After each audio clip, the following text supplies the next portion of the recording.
Futuropia. Futuropia, c'est du Film and Freeze. Habituellement, je les aime beaucoup. Tu sais, je t'ai parlé de FireYum, je t'ai parlé de Freeride, je t'ai parlé de Copycat. Dans Futuropia, l'idée, c'est que tu commences en ayant genre un condo de départ, puis, et mettons, un générateur de bouffe et un générateur d'énergie. Pour faire rouler tes générateurs, ça prend du monde. Blablabla. On va prendre ça ici. Ça prend des travailleurs. L'idée du jeu, c'est essentiellement, c'est d'agrandir ton parc immobilier et que les gens aient le moins à travailler. L'espèce de recherche du bonheur. On peut vivre sans travailler. Niveau de production, bien correct, la boîte est fucking pleine. Regarde ici, là, le gars, là, il t'a pacté sa tête, puis la boîte a fait une balloune. T'as des cartes, des tuiles, des cubes. Mais c'est clairement une production, qui a beaucoup de morceaux pour le boss de dire qu'il y a plusieurs morceaux. Tout ce qui est l'énergie et la bouffe, là, les petits nuages verts, là, probablement une référence à le film Soylent Green. Ça répète des pistes, là, puis dire, là, tu montes, puis tu descends, parce que tous les tours de jeu, au cœur de la façon que le jeu fonctionne, c'est que tu as 5 ou 6 tuiles. Attends un petit peu, image. On a-tu les tuiles d'action? Ici. Ah, attends, ça, c'est une bonne photo de où c'est qu'on est rendu. Tu vois, c'est deux joueurs ici. Tu as un paquet de marchés, tu as un marché de tuiles, là et là, là et là. Tu en as à l'extérieur de la photo ici, puis tu as un marché de. Euh, tu as un marché de condos. Tu commences petit ici, puis là, tu augmentes. Mais à mesure que tu augmentes le nombre de condos, tu as besoin de plus d'énergie. Si tu as besoin de plus d'énergie, tu as besoin de plus de monde pour le rouler. Puis à un moment donné, ben là, tu vas faire plus d'argent. Fait que si tu fais plus d'argent, tu peux acheter des robots pour rouler ça. Puis si tu achètes des robots, ben les gens peuvent aller relaxer à l'étage. Et pour faire ça, tu as une, deux, trois, quatre, cinq tuiles. Tu as une tuile ici qui c'est d'aller chercher du cash. Donc, quelque part là-dessus, là, on ne le voit pas sa photo, tu as une. T'as un genre de marché qui dit ben, il est combien le salaire de base. C'est ce que tu reçois. Ensuite, tu peux ici, mettons, aller acheter un 0 à un générateur de bouffe dans le marché ici et le plugger en dessous de ton réseau. Ce n'est pas du 1 pour 1, c'est ça ici, tout est interconnecté, puis ici, tout est interconnecté. Un coup que c'est mis, tu produis de la bouffe. Même chose avec l'énergie, tu peux aller chercher 0 à 1 générateur d'énergie et tu vas produire de l'énergie. Fait qu'exemple, si ici j'allais chercher un générateur de bouffe, prenons, mettons, celui-là, mais là, ici, je le mets en dessous ici, puis là, je vais prendre 1, 2, 3 personnes pour les descendre.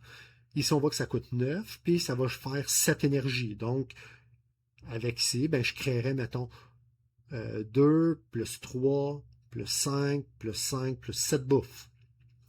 C'était sans ça. Après ça, ici, je peux aller chercher de 1 à 3 robots. Et là, ça va être la consommation électrique de tous mes robots et de tous mes condos. Ici, je peux aller chercher des gens, des habitants, de 1 à 5 habitants. Et ensuite, je dois nourrir tout le monde. Et tu recommences. Un coup que tu as joué toutes tes tuiles, tu rafraîchis. Si tu veux rafraîchir tes tuiles avant d'avoir épuisé tes 5 actions, tu as une façon avec des paiements pour chaque tuile non encore utilisée, genre il faut que tu payes une ressource. Ici, tu as un marché.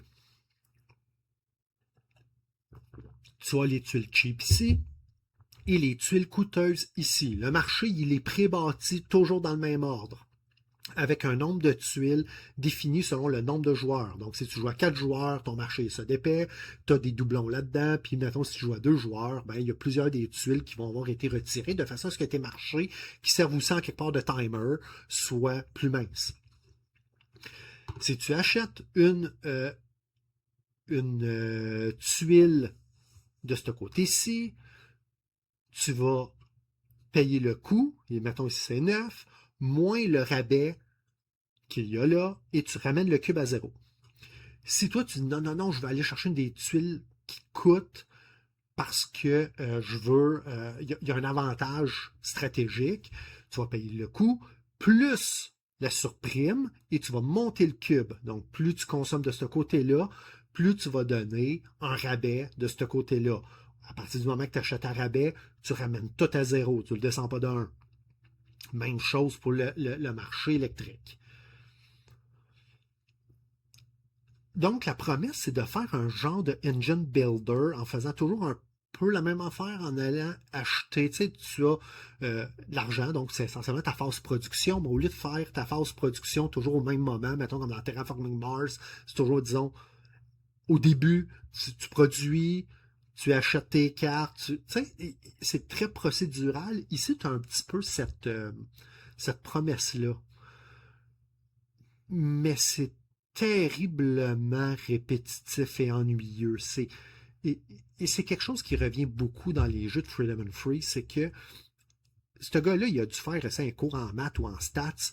C'est toujours terriblement mathématique. Tu sais, mettons, là, les générateurs sont toujours dans le même sens. Puis je me suis beaucoup ennuyé avec ce jeu-là. Et il y a, comme ça arrive souvent, des règles un peu fiddly, comme je te disais, avec Black Friday. C'est que tu ne peux pas avoir plus que 7 générateurs sous tes condos. 1, 2, 3, 4, 5, 6, 7. Vois-tu, lui est au maximum. Un générateur, ce n'est pas une place comme ça, c'est une tuile. Donc, il y a quand même un avantage de dire, si je vais chercher celui-là et que je le mets en dessous, c'est une tuile. Donc, je vais tasser, exemple, celui-là, qui prend une place en dessous pour 2 bouffes seulement. Je tasse un. Puis là, je ramène lui, là, qui est un générateur, c'est 3 places qui va générer 7 bouffes.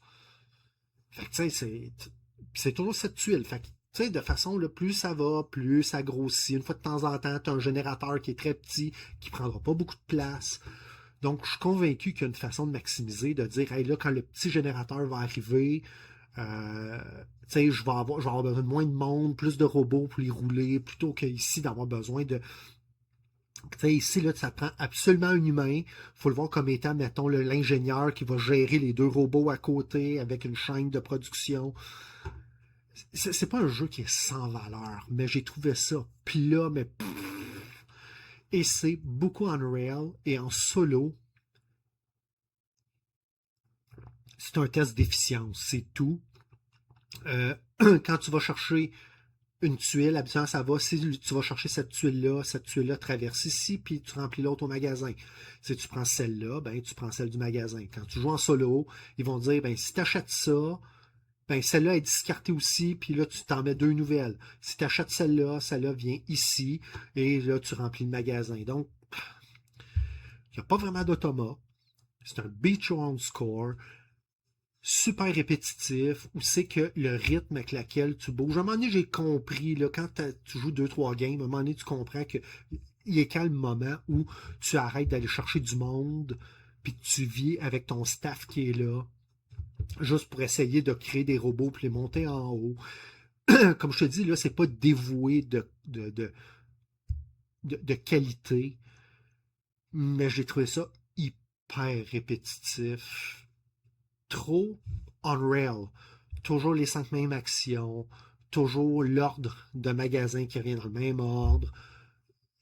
Probablement, s'il avait fait, mettons, comme il a fait avec, c'est-tu dans Copycat, où c'est qu'il y avait des airs. Quand tu brasses tes cartes, ok, il a fait encore, mais tu sais, l'air 1, l'air 2, l'air 3, ça c'est pas pire. Dans Fayum, ben, tu sais, tout ton deck, fait que des fois, tu avais des cartes super fortes qui sortaient en premier, mais je n'ai pas le goût de réingénérer son jeu en disant, ben, si je brassais les générateurs dans un autre ordre, est-ce que ça marcherait plus? Qui fait en sorte que, gars, je l'ai joué là, les trois fois, je pense. J'ai fait, c'est bon. J'ai vu, il y a une façon de devenir bon, mais j'ai pas le goût de la découvrir. J'en ai d'autres de lui. Puis j'attends encore la sortie au Québec de euh, Fabulous Farm. Fabulous. Non, Formidable Farm. Formidable Farm. J'attends cette sortie-là qui, ça, selon moi, va être. Qui est encore un moteur répétitif, mais je pense qui risque d'avoir quelque chose de plus le fun parce que c'est de créer. C'est un jeu d'end management là, avec des combos de cartes. Tu as un deck qui est différent. Mettons, tu en as 30 dans ta main, puis il faut que tu les règles le plus vite possible. Fait que là, il y a quelque chose de mettre tes cartes dans le bon ordre pour dire que l'output de un va rentrer dans l'input de l'autre. Ça, selon moi, il y a de quoi qui est le fun là-dedans. Mais avec lui, je ne l'ai pas eu ce feeling-là de parler de l'output de un s'en va dans l'autre. Et ça, c'est sans compter le côté très fiddly que quand tu glisses tes générateurs, ben là, soudainement, les robots puis les personnes sont plus alignés. Fait que là, il faut que tu commences à tout déplacer tes jetons. Moi, te le dire, c'est chiant. Fait que c'est fiddly à manipuler, c'est répétitif. C'était pas pour moi. Peut-être que quelqu'un en commentaire va me dire, ben c'est parce que voici ce que tu n'as peut-être pas saisi dans le design. Who knows? Mais so far, c'est pas pour moi.